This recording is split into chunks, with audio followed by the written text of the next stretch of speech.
Olá pessoal, sejam muito bem-vindos. Vamos lá, vamos falar agora sobre uma casa funcional. Eu já tinha falado alguns vídeos lá atrás que a gente iria começar a falar sobre a funcionalidade, que é mais uma consciência trazida pelo minimalismo, pelo menos para mim foi. Então hoje eu quero dividir essa casa funcional com vocês. Como é que isso funciona?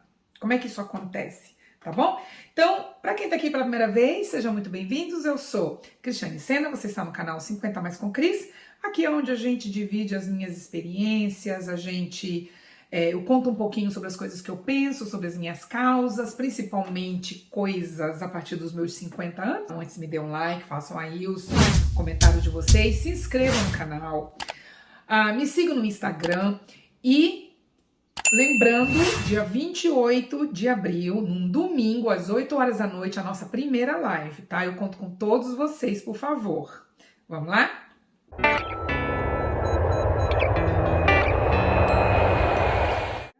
Eu achava que essa palavra funcional era mais voltado para exercícios físicos, mas não. Cada vez que eu pesquiso, cada vez que eu vejo que eu quero melhorar, eu quero otimizar minha vida, eu quero otimizar minha casa, eu quero ter tempo para fazer as coisas que eu gosto. Então eu descobri que é assim. O que é uma casa funcional? É uma casa onde você vai parar um tempinho, vai pensar e analisar quais os seus hábitos, quais as suas necessidades, que tempo que você passa em cada cômodo da casa, o que é importante para você naquela casa como pessoa, sem esquecer da praticidade em tudo. Uma casa prática na limpeza, na organização e tudo mais. Então, a gente pensando em tudo isso, como é que a gente inicia o processo? Botando no papel. E aí eu vou dar o meu exemplo de novo. Então, eu, como pessoa, dentro da minha casa, eu preciso ter uma área para receber as pessoas, porque além de eu ter um número muito grande de pessoas na minha família, eu adoro muito mais receber do que ir visitar. Inclusive, acho que as pessoas, meus amigos, família, nem sabem desse detalhe, mas eu estou sendo honesta aqui. Eu prefiro muito mais que eles venham do que eu ir até eles. Então, eu adoro receber. Eu sou uma pessoa que eu adoro animais, porém eu não tenho nenhum animal neste momento. Então, a minha casa tem que estar preparada para receber um animal, e quem tem animal sabe do que eu estou falando, né? Gato, cachorro, quanto mais você morar numa casa que tem uma área atrás grande que o seu animalzinho possa correr, possa sair, muito melhor para ele. Que mais? Eu sou casada com uma pessoa que toca vários instrumentos, então na minha casa precisa ter um lugar que acomode os instrumentos dele. Eu sou uma pessoa que eu consumo arte, então eu preciso ter na minha casa coisas, recursos que eu possa ter para atingir esse consumo de arte. E que mais que eu diria? Como eu tenho a minha creche na minha casa, então eu necessito do quê? De saber quais são as partes da casa onde eu vou trabalhar durante o dia, portanto, onde eu vou ficar mais tempo. Então, tudo isso eu boto no papel. Ok, fico pensando em mais algum detalhe, né? Porque assim como eu tenho vontade de ter um animal e o fato de nós estarmos numa casa, não só para me dar, para ser um recurso de eu ter a minha creche, também essa casa ela já está preparada para receber um animal a qualquer momento que eu queira, né? Enfim, existem pessoas que não querem ter animais. E tá errado? Não. Super certo. Errado é maltratar animais. Não querer um animal na sua vida é o direito que todo mundo tem, tá tudo certo. Existem pessoas que não ligam muito para instrumentos musicais, que têm outros gostos, como por exemplo, eu não sei se vocês lembram, gente, mas na década de 80 existia uma coisa que eu não ouço muito falar mais. É o quarto temático. Então, durante a minha adolescência e juventude, eu conheci uma pessoa que no apartamento dela, ela tinha um quarto que era chamado quarto do índio. A hora que a gente abria a porta, o chão tinha folhas e terra, que toda vez ela jogava lá porque ela gostava da sensação de pisar na terra. Ela tinha a rede e algumas artes indígenas, utensílios muito próprios deles lá. E essa pessoa, ela dizia que quando ela ia para aquele quarto, era o quarto de leitura, porque ela adorava estar naquele ambiente. Uma outra, inclusive foi uma tia minha, ela tinha o quarto da Elis Regina, ela era tão fã da Elis Regina, como é até hoje, eu acredito, tia Fátima, a gente acabou se perdendo assim, depois que ela se separou e o meu tio nos deixou.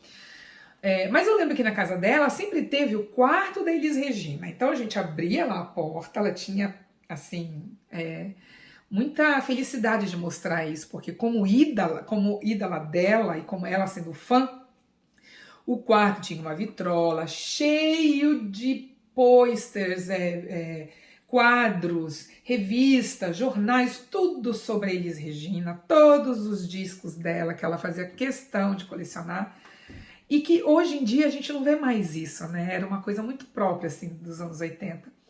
Então, existem pessoas assim, existem pessoas que têm uma cultura diferente, principalmente aqui na Austrália, a gente vê, assim, eu já tive vários clientes indianos, que daí na casa deles é uma outra forma de vida totalmente diferente da nossa aqui. Os chineses e japoneses que antes de você entrar e deles abrirem a porta da casa deles, você precisa tirar o seu sapato, é um outro hábito que todos os sapatos ficam do lado de fora.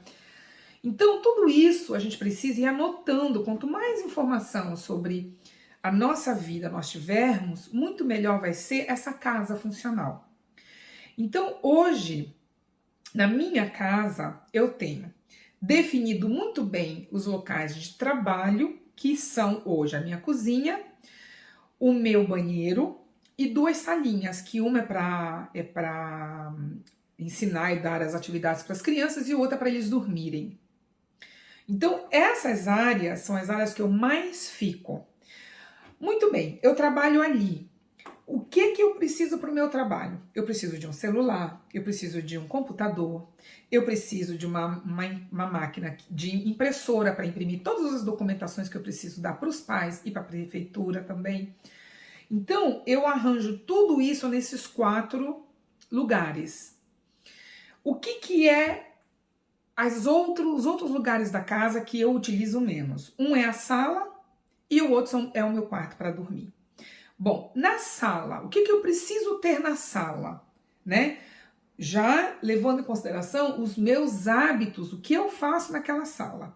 Então, eu relaxo no meu sofá, eu levo o meu computador, muitas das vezes, ou meu laptop meu iPad para ficar em dia, para pesquisar para o YouTube, para tudo isso.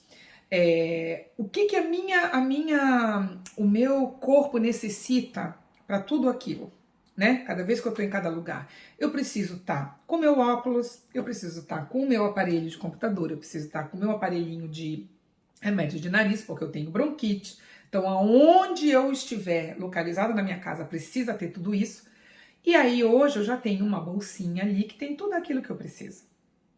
Então, eu não preciso ficar me movimentando demais na casa, né? Eu moro só com o meu marido. O meu marido não precisa de muita coisa. A única coisa que ele pede para mim é um lugar para colocar os instrumentos dele. Então, nós definimos que a sala é um lugar de entretenimento para nós e de recebimento dos nossos amigos e parentes. O nosso quarto é simplesmente para dormir e outras cositas lá, se é que vocês me entendam. No meu quarto, nós não temos ainda cabeceira. Estamos fazendo um teste de uma mesinha que eu acabei achando na garagem, que é uma mesa de vidro, onde eu coloco sempre essa mesa do meu lado da cama. Por quê? Porque muitas das vezes, quando eu vou dormir, eu durmo muito cedo, minha gente. 8h30 eu já tô acabada, e aí eu acordo 5, 4h30, 5 horas. Enfim, quando eu vou para lá deitar, muitas das vezes eu preciso checar alguma informação, então eu sempre levo o meu computador comigo. E daí, o que eu preciso durante a noite que eu já descobri? Eu preciso ter minha água ali à disposição. Eu preciso ter o meu remédio de nariz à disposição, o meu óculos à disposição. Então, também já tenho uma necessairezinha ali com tudo isso, porque daí quando eu me mover para lá, eu não preciso ficar carregando isso comigo, né? E aí, para terminar, não só esses recursos que você realmente necessita, que esse exemplo que eu acabei de dar é um exemplo meu, né? Então, além disso, nós temos que pensar na disposição do espaço de cada área. Então, eu preciso e tenho necessidade de ter espaço na minha casa para andar, para me locomover, para fazer os meus alongamentos que eu preciso fazer todo dia, né? Então, na minha sala não pode ter muitos móveis. Eu, inclusive, valorizo muito os espaços vazios, que é a nossa tranquilidade mental, que na hora que a gente entra numa área da nossa casa que tá lotada de coisa e você vê que tem uma área ali que tem um nada, aquilo dá até um descanso pra gente. Inclusive, eu tenho um vídeo falando da importância dos espaços vazios na nossa casa, que eu vou colocar na descrição também. Essa é uma explicação mais vasta, sem muito detalhe, só que eu quero trazer espaço por espaço na minha casa e até mostrar para vocês como é que está hoje depois de 4 anos de minimalismo, tá bom? Então façam aí qualquer comentário, se concordam, se não concordam, lembrando, dia 28 de abril, domingo, às 8 horas da noite, estejam aí prontos para a nossa live. Eu conto com vocês, hein, meninas? Tá certo? Então é isso.